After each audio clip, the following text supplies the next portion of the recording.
determinante para cualquiera que conduce un grupo es ser equidistante, ser justo, generar un vínculo. Si no existe un vínculo, que no significa tener una relación de amistad con ninguno, esas son consecuencias que se pueden llegar a dar, pero si no se genera un vínculo, es muy difícil lograr alguna situación de aprendizaje, en cualquier categoría. Estamos hablando de lo formativo hasta lo que significa las categorías mayores.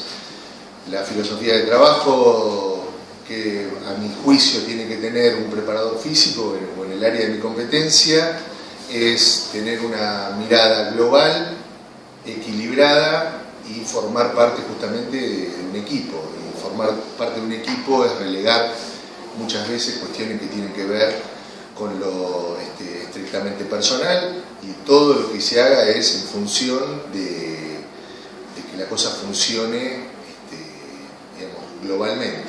Me parece que eso es el gran secreto de que las cosas vayan bien, y bueno, ser partícipe de una cuestión anticipadora, que es tener la planificación no solo del área de las condiciones, sino absolutamente en la planificación macro, donde entran aspectos técnicos, tácticos, calendarios y demás.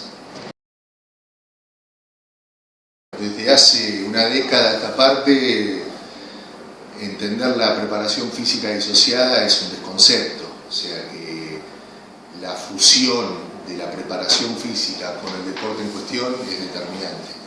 Cualquier situación que atente contra este principio del entrenamiento, me parece que es un camino que nos va a llevar a lugares totalmente inapropiados. No existe el principio de la inespecificidad hoy en el entrenamiento deportivo, sobre todo aquí sí, centrándose en las categorías formativas de edad avanzada, y ni hablar en la preparación física de las categorías mayores. Lo que pasa es que si volvemos al concepto anterior de que si la preparación física no tiene que estar disociada, es algo que aparece desde el primer momento que hay un esfuerzo físico. O sea que la preparación física debería estar desde el minuto que el chico inicia la actividad. Lo que sí habría que disociar en este caso es cuando empiezan los volúmenes de trabajo y demás, que son áreas de la competencia de la preparación física, y a mi juicio debería empezar a partir de los 11 años. No obstante, no significa que en las escuelitas la presencia de un profesor en educación física especializado, en este caso en el básquet, es determinante para saber y tener también un criterio de dosificación de esfuerzo, pero sobre todo ser conocedor de las técnicas propias del deporte, que es una edad de oro para la adquisición de las mismas. Si tenemos que trazar una línea, creo que lo lúdico debería estar presente hasta los 13 años, sin descuidar la adquisición de patrones técnicos, sin descuidar la multilateralidad, digamos, a tener una oferta motora sumamente que exceda, en este caso, el básquet. Lo mismo si yo estaría en fútbol, que exceda el fútbol, y así sucesivamente. Porque bueno, no podemos olvidar nunca que el protagonista de la película, o en este caso del deporte, es el sujeto, en este caso un niño. Y a partir de los 13 años, donde ya se empiezan a marcar la elección de un deporte en cuestión, y empieza a cobrar otra dimensión el aspecto de la competitividad, bueno, hablar de cuestiones que tienen que ver con la especificidad del deporte en sí.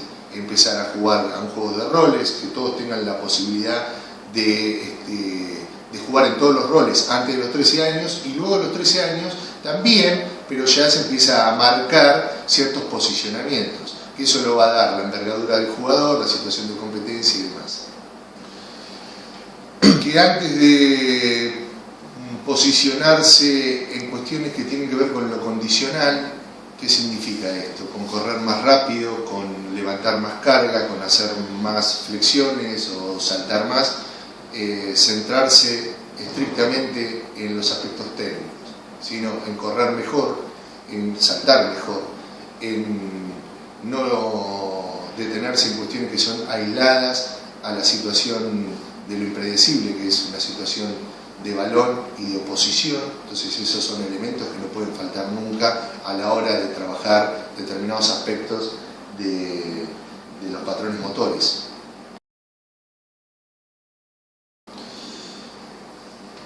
Bueno, hay que distinguir acá si es un acondicionamiento previo a un juego deportivo, digamos, a un juego de competencia, o si es un acondicionamiento previo a una práctica.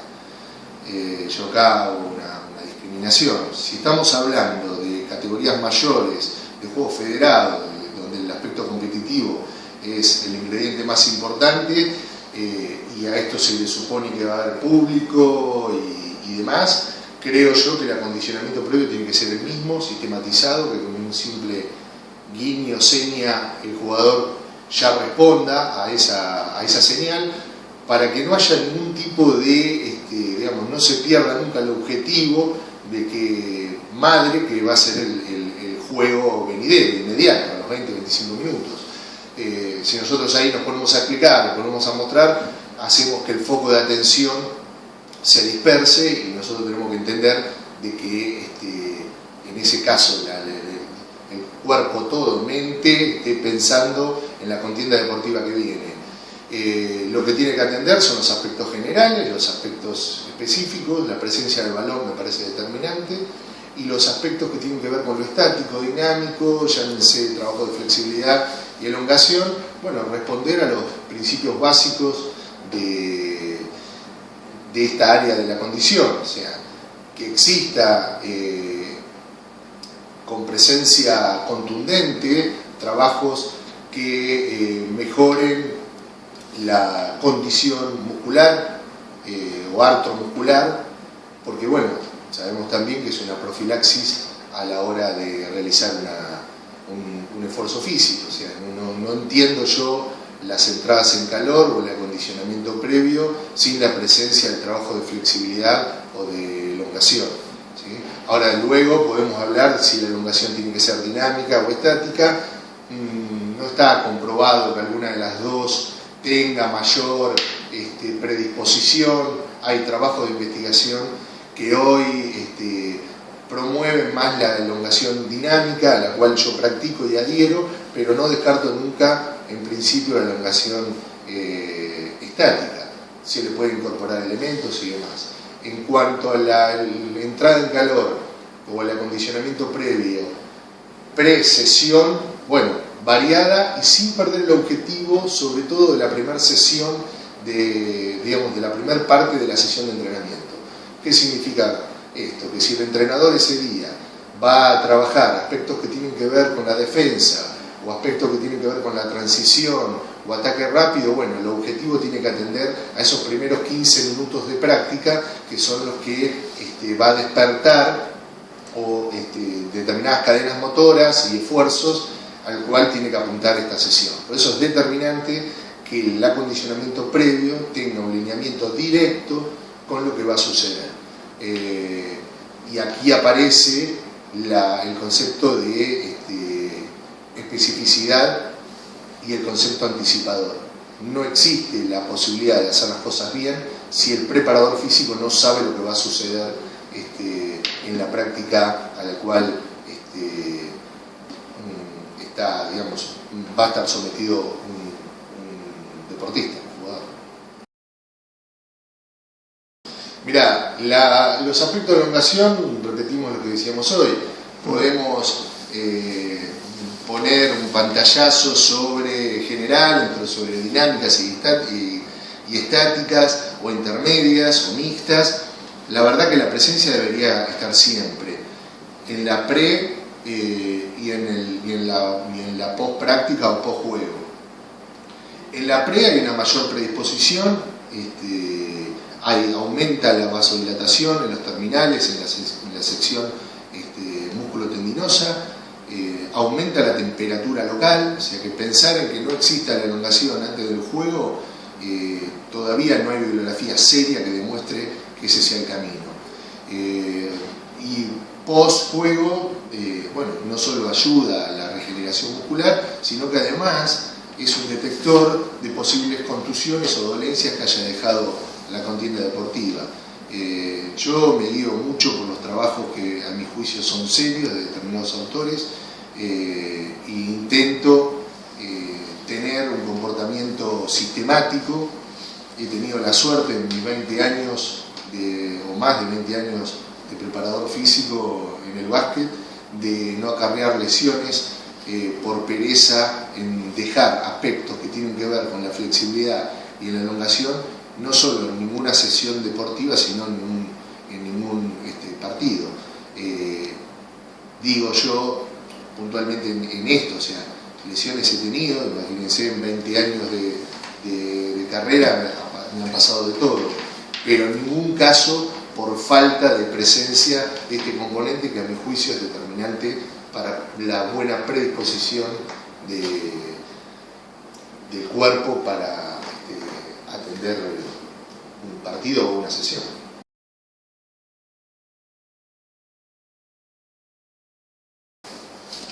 Bueno, con respecto a este concepto, la verdad que es algo que ha quedado en el pasado, o sea, repitiendo un poco conceptos que fui esgrimiendo en el inicio de la entrevista, aparece de nuevo la especificidad. Lógicamente, si yo hago un trabajo en relación al deporte en cuestión, voy a tener en cuenta que ningún núcleo articular se encuentra afectado. Tengo que trabajar las cadenas musculares que se van a ser atendidas, la presencia de la flexibilidad en una sesión de fuerza es pre, durante y post la sesión, no hay riesgo y es un concepto que quedó abandonado en la década de los 90, o sea, ni siquiera es un mito. Hoy decir que una sesión de pesas acorta un núcleo articular es no tener conocimiento de la realidad de lo que significa el entrenamiento con especificidad. Y esto es a cualquiera de las categorías formativas o mayores. En la categoría formativa lo que nosotros debemos apuntar y nuestro núcleo debe pasar por atender a la buena concreción de un gesto motor, o sea, al aprendizaje de los gestos que luego van a ser evaluados y dosificados cuando el cuerpo, el organismo, el deportista esté en condiciones de ir mejorando su capacidad en el área de la fuerza.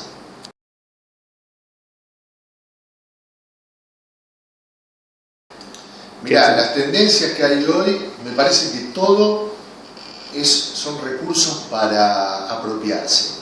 Del CrossFit se pueden sacar determinadas ejercitaciones, del entrenamiento funcional otras, y así sucesivamente, del concepto de la tradición de los gimnasios de musculación otras. No estoy de acuerdo con poner un solo recurso y decir, bueno, los mando a hacer CrossFit porque tal o cual cosa. Estoy de acuerdo con tener la convicción de una modalidad de entrenamiento que respete las condiciones del deportista y la especificidad del deporte. Es una falacia decir que hoy no se puede entrenar en un club porque no tengo elementos. Hoy se puede entrenar con elementos que son de muy fácil acceso económicamente y puedo, sí, en cuyo caso, porque tengo que aumentar el volumen o aumentar de peso en el área de la fuerza, digamos, aumentar la sección muscular, puedo, si el deportista tiene recursos, bueno, acercarme al gimnasio donde va a desarrollar esta tarea y en conjunto con el profesor que estaría a cargo de la sala, acordar una modalidad de entrenamiento que no atente nunca contra el deporte que va a practicar el deportista, ¿no? El sujeto.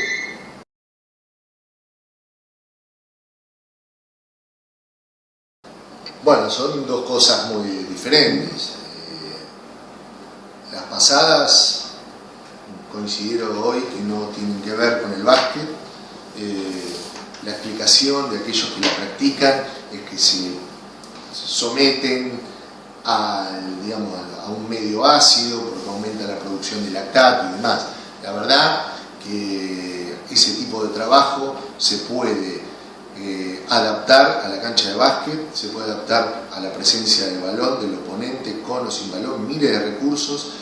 El básquet está asignado por el cambio de ritmo permanente y creo yo que la modalidad de entrenamiento tiene que respetar, o sea, el abordaje de entrenamiento tiene que respetar la modalidad del deporte en cuestión. En cuanto al levantamiento olímpico y este tipo de sesiones, comparto algunas formas siempre y cuando el gesto de ejecución sea el correcto.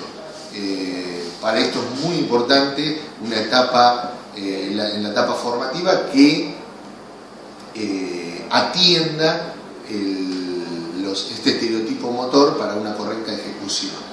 ¿Por qué estoy de acuerdo? Porque reúne mucha masa muscular en un solo gesto, acorta los tiempos de presencia de un deportista en el gimnasio, y porque además también está comprobado que tiene una dirección muy, digamos, amigable con los trabajos de potencia llamados trabajos de pliometría y demás. O sea que cuando la conjugación de este tipo de haceres motores termina siendo beneficioso para el deportista, siempre y cuando el deportista tenga una correcta técnica de ejecución. Si no, es preferible caer en métodos tradicionales, siempre bregando por el concepto que aquí el más importante es la persona que practica el deporte en cuestión.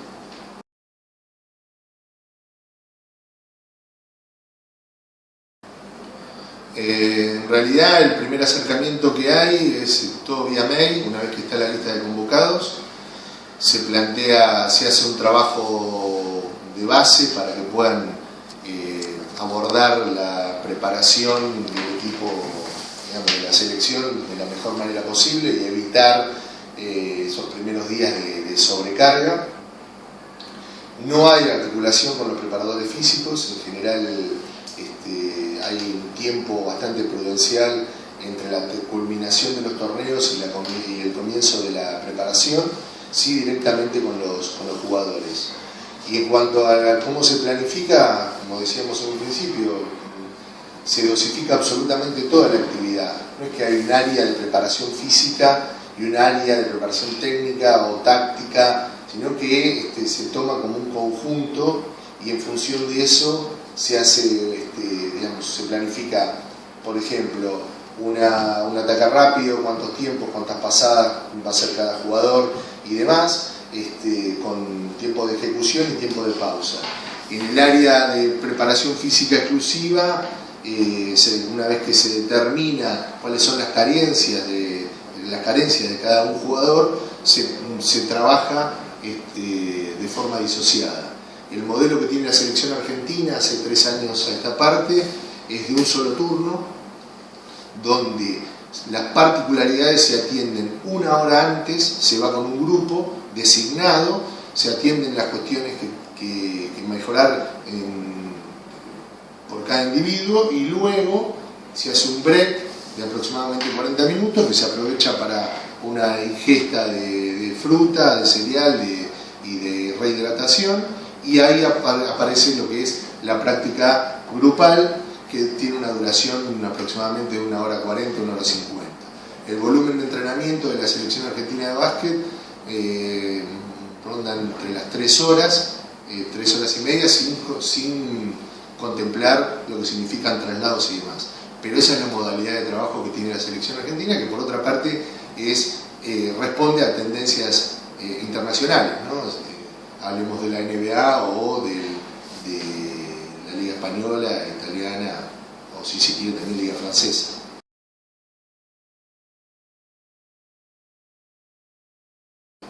Y anécdotas, no soy bueno para las anécdotas, pero siempre que tengo la posibilidad de contar una de mi primer trabajo, mi primer día de entrenamiento con la selección mayor, venían ellos de consagrarse, digamos, con el oro en los Juegos Olímpicos del 2004, la preparación del Mundial de Japón, esto en el 2006, que es cuando yo inicio con esta generación. Había pasado ya la entrada en calor, el acondicionamiento previo, y había una oposición, un trabajo de transición defensiva y de ataque rápido.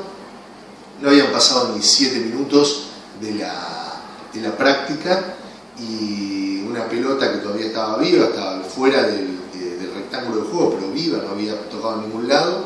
Ginóbili da un paso, salta, recupera el balón, lo mete en juego y da contra todas las sillas que estaban a modo de banco suplentes improvisados. Y bueno, ahí entendí por qué, lo primero que pensé, bueno, se rompió todo, ¿no? Y ahí entendí lo que es el valor de cada instante del entrenamiento. Yo creo que uno de los mensajes que ha dado la generación dorada, sobre todo este tipo de personajes, es que el balón es la vida y que cada sesión de entrenamiento no tiene nada de relleno, desde que comienza hasta que termina, desde la primera entrada en bandeja hasta la última sesión de elongación.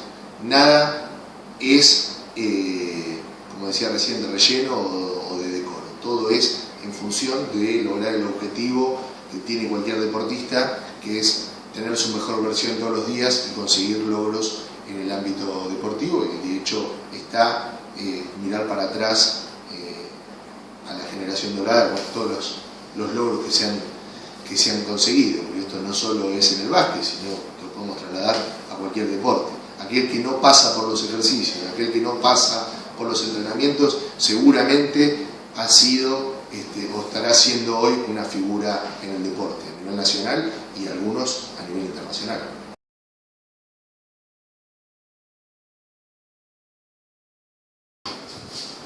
Yo soy de los que piensan que el preparador físico, mientras que solo tenga el cronómetro en la mano, va a tener siempre una mirada muy acotada de lo que es su práctica profesional y va a quedar siempre en el camino.